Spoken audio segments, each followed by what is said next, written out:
Well, welcome everyone. So good to be here today. My name is Theresa Blissing, and I am super excited to talk to you today about how to actually build an innovation culture. Maybe a few words about myself. I come originally from the insurance industry. I worked 10 years for Generali, both in Europe as well as in Asia, was in Hong Kong in the Generali Asia regional office. Before then, 2015, I decided, okay, I need to do something else. I want to understand how the future of insurance looks like. And this is then when I switched to management consulting. I also did an academic research study on the adoption of big data. And in May 2019, have founded the Asia InsurTech podcast. I've spent 5 years in Thailand, love the country, such a beautiful place, but now time for me to move on.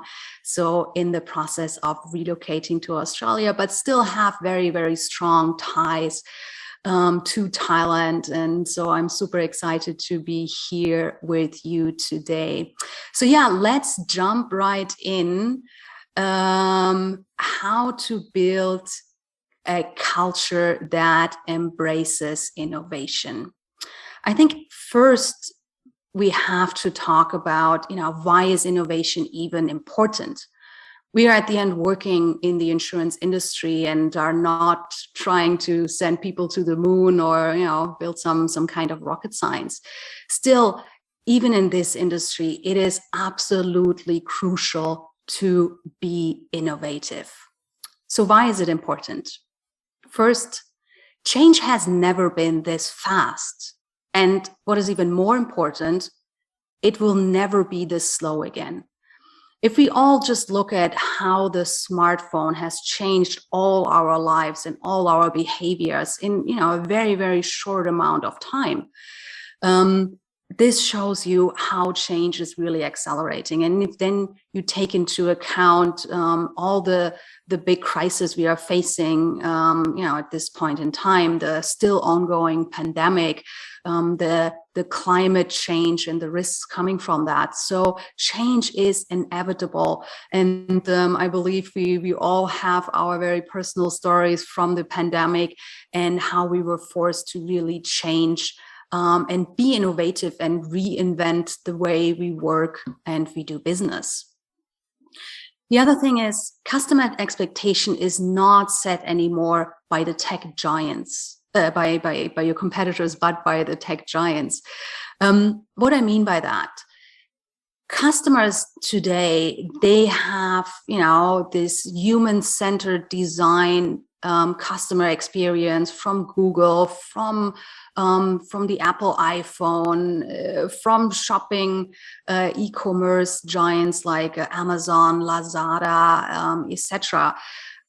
This is something that they are taking into their expectations when they are dealing with insurers. They want to have 24/7 access to information. They want to have full transparency. So now you are actually not only competing anymore with other insurers, but actually with tech companies and the way they shape customer expectation. Another topic, InsurTech is still booming and here to disrupt the status quo. I have been working in InsurTech for the past 3 years, and I can tell you it is not slowing down. We are probably seeing another record year when it comes to investment in InsurTech. But what has changed is that we see more and more insurance incumbents actually partnering with startups because they see the potential of taking some of the technology they have developed, some of that innovation to take into account and integrate it in the existing business model. And insurers who are not able to change and who are not able to attract new talents, they really risk to go extinct, to be acquired, to disappear, because they will not be able anymore to keep up to this ever increasing pace in terms of change. Again, maybe taking a step back and explaining, where I'm coming from and how do I see innovation playing out. I've already mentioned I'm the founder of the InsurTech podcast, together with my podcast host, Michael Waits, and corporate venture builder, Whatnot. We have started the InsurTech podcast here in Thailand, in Bangkok, doing this for over 2.5 years. And we have talked to all the movers and shakers in the market and are having these meaningful conversations in order to understand, how does innovation play and how are these players actually fostering innovation? What is their secret sauce to, sharing the innovation culture? If you are looking beyond this talk today, feel free to go to the InsurTech podcast. Every Monday we publish a new episode. We had great speakers. Kun Nadia from Muay Thai was recently again on our show, but we are also talking to regional thought leaders, InsurTech entrepreneurs. So this is really a great way to learn, what are these people doing? What are these organizations doing in terms of innovation? And we also publish a monthly news roundup. So make sure this week we are publishing the October issue, where Michael and I and some of our guests are discussing what has been happening in that month in insurance. So the podcast is a great source to understand what is coming from innovation. But I mentioned before that I have conducted that research study on the adoption of big data in Southeast Asia. That was in 2017, interviewed close to 30 insurance executives across Southeast Asia in order to understand what are the challenges when adopting big data. And this can actually be applied for any new technology and therefore also for innovation. What are actually the challenges when you want to be innovative? And I have identified a number of challenges. And 2 years ago at a conference in Singapore around big data and analytics, I have asked the audience, so insurance professionals, executives like yourself, what are actually the biggest challenges when adopting big data? And number one, you can see it here from the graph, was vision and strategy. And I agree, without a vision, without a strategy, you won't be innovative. You won't be able to adopt any new technology or innovation. What came in second was culture and mindset. And if you ask me, I believe this is actually the bigger challenge, because you can have the best strategy, the best vision, but if you don't have the culture and mindset, it will eat your strategy for breakfast. Just imagine you have a brilliant mind like Elon Musk, becoming the CEO of an insurance company, coming in with all these new ideas and visions on how to do it.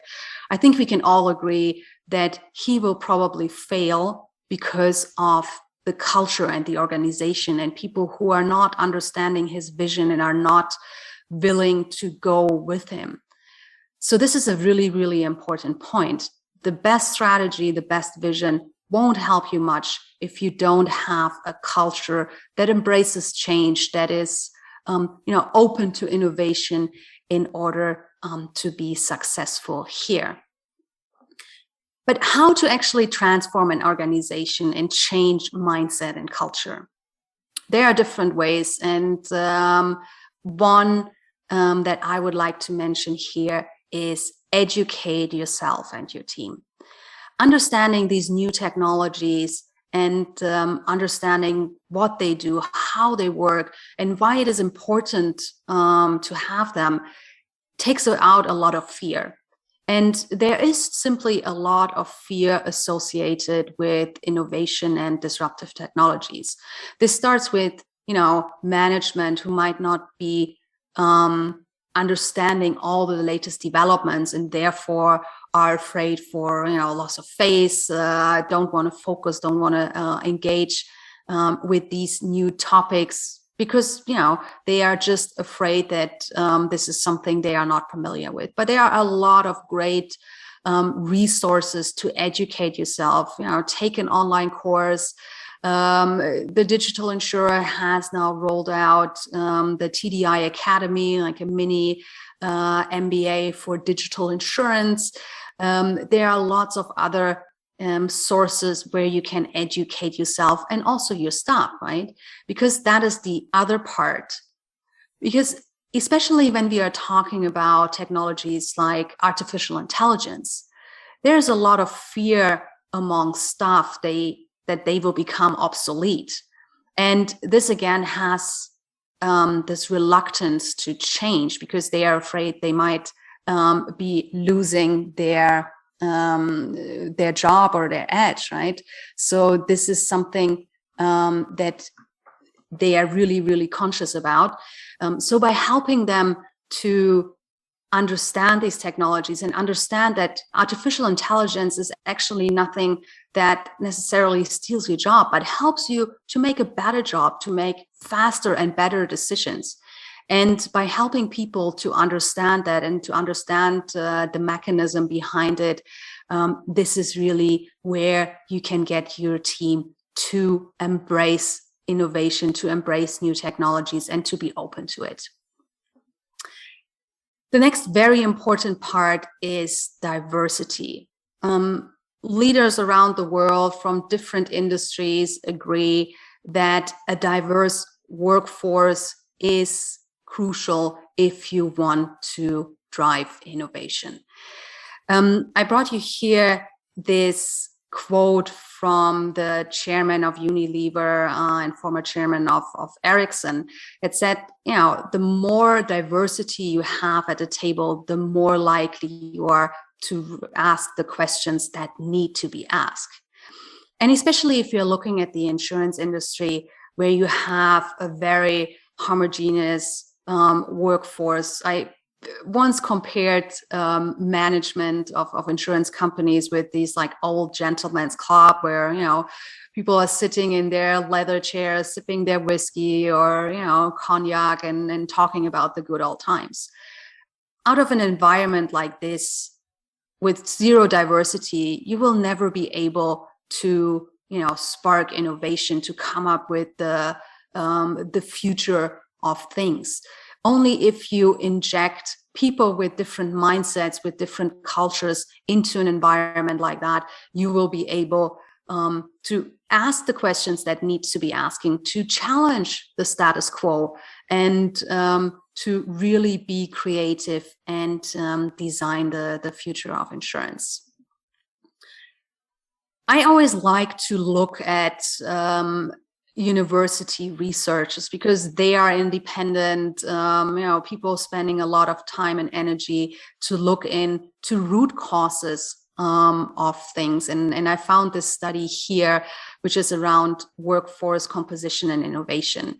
And they found that that firms who have employees that are coming from different ethnic backgrounds and diverse backgrounds, different career histories, are more innovative than others. So this is something that this study found. And they found that especially a disciplinary background diversity is crucial for radical and incremental innovation, where ethnic diversity is primarily facilitating radical innovation.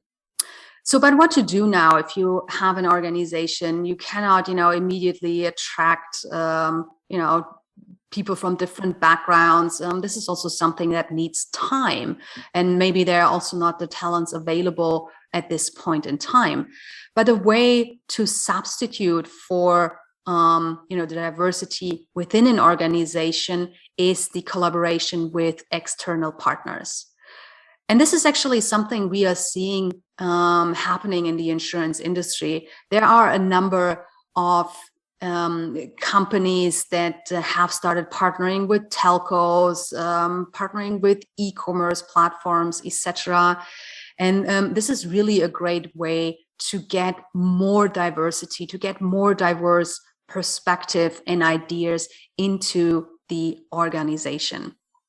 And adding to that, obviously also partnering with startups is a really great way to add on the diversity and to get new and innovative ideas.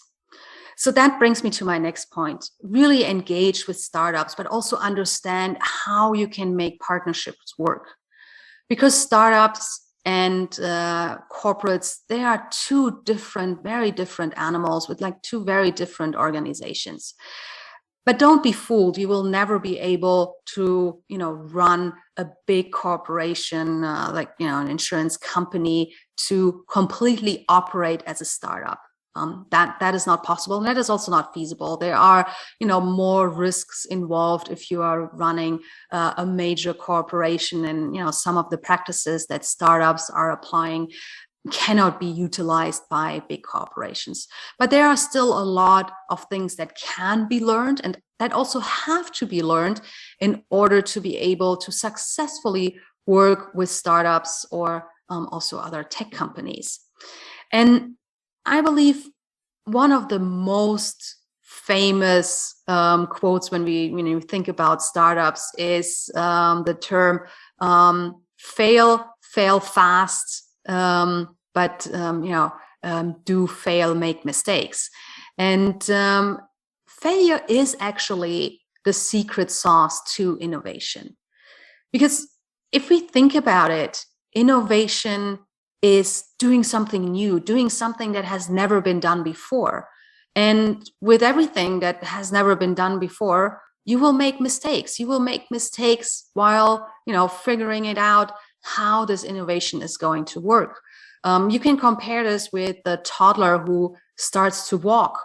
The toddler will fall down. It will make mistakes. It will fail. But eventually, the toddler will be walking. And so this is something that you have to take into account. If you want to be an innovative company, if you want to have a culture that fosters innovation, you have to allow people to make mistakes. And people need to know that they can make mistakes, that they can be open about it, that they still, learn from their mistakes. And, you should obviously avoid major risks that are coming from failure, but allow small failures, create an environment where you can fail fast, and then learn from those mistakes. And there are also lots of examples from history where actually a failure, a mistake, created something completely new that nobody was initially thinking about it.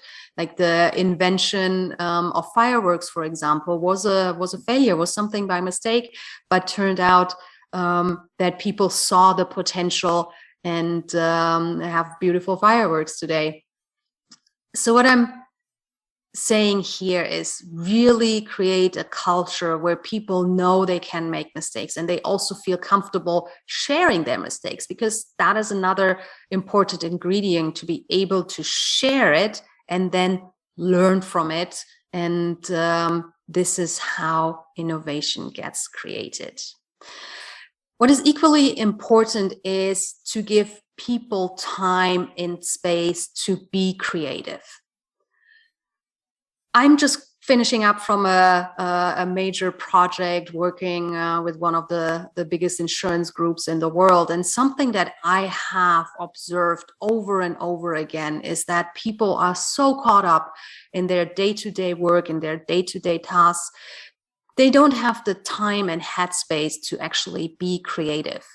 And this is what really hinders them. They just want to finish their task, want to be done with it, because they have so much on their plate that they don't have the time to look left or right.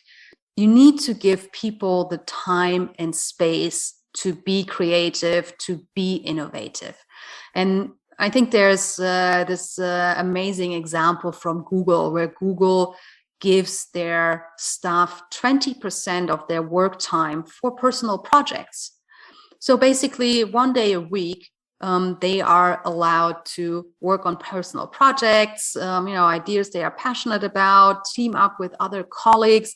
And some of the greatest inventions from Google, including Gmail, was actually coming from one of these personal projects, right? Because people had really the time to work on something they're passionate about, to, take the time it needs to be creative, to be innovative, to think through things, to exchange with others. And that is another really important part, that you need to engage with other people, bouncing off ideas, to be able to really focus on, what is it that we are trying to build here? What are the root causes? What are the problem statements that we are trying to fix?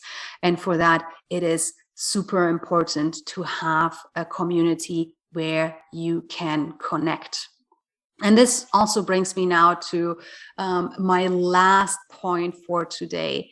Be part of a community that is embracing change and is passionate to shape the future of insurance. This is why these conferences, these events here today are so important, because you need to engage with other people, get other viewpoints, exchange ideas, get inspiration.